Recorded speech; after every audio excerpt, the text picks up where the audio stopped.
وتقلب في نعيم وسقي من تسنيم وشرب من عين سلسبيل ممزوجة له بزنجبيل مختومة بمسك وعبير مستديم للملك مستشعر للسرور يشرب من خمور في روز مغدق ليس يصدع من شربه وليس ينزف۔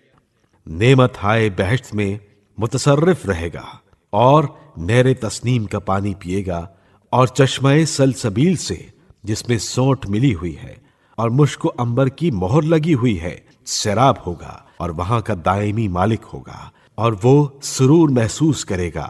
وہ باغ جنت سے معطر شراب پیے گا مگر اس کے پینے سے نہ خمار ہوگا اور نہ ہی حواس میں فطور۔ هذه منزلة من خشي ربه وحذر نفسه معصيته وتلك عقوبة من جحد مشيئته وسول له نفسه معصيته۔ یہ منزلت اس شخص کی ہے جو خدا سے ڈرتا اور گناہوں سے بچتا ہے، اور وہ عذاب اس شخص کے لیے ہے جو اپنے خالق کی نافرمانی کرتا اور خواہشات نفسانی سے گناہوں کا مرتکب ہوتا ہے۔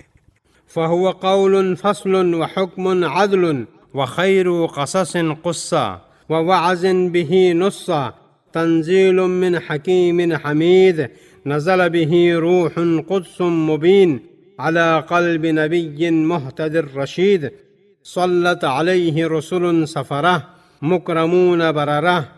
پس یہی قول فیصل اور عادلانہ فیصلہ ہے اور بہترین قصہ و نصیحت ہے جس کی صراحت خداوند حکیم و حمید نے اس کتاب میں فرمائی ہے جو روح القدس نے ہدایت یافتہ راست باز پیغمبر کے قلب پر نازل کیا، جس پر خدا کے نیک نمائندے درود و سلام بھیجتے ہیں۔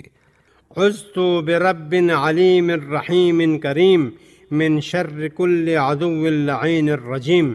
میں پروردگار علیم و رحیم و کریم سے پناہ مانگتا ہوں کہ وہ مجھ کو ہر دشمن لعین و رجیم کے شر سے بچائے۔ فَلْيَتَضَرَّعْ مُتَضَرِّعُكُمْ وَلْيَبْتَهِلْ مُبْتَهِلُكُمْ وَلْيَسْتَغْفِرْ كُلُّ مَرْبُوبٍ مِّنْكُمْ لِي وَلَكُمْ وَحَسْبِي رَبِّي وَحْدَهُ۔ پس اس کی بارگاہ میں عاجزی کرنے والوں کو چاہیے کہ عاجزی کریں اور دعا کرنے والے دعا کریں، اور تم میں سے ہر شخص میرے اور اپنے لیے استغفار کرے، اور میرے لیے میرا پروردگار ہی کافی ہے۔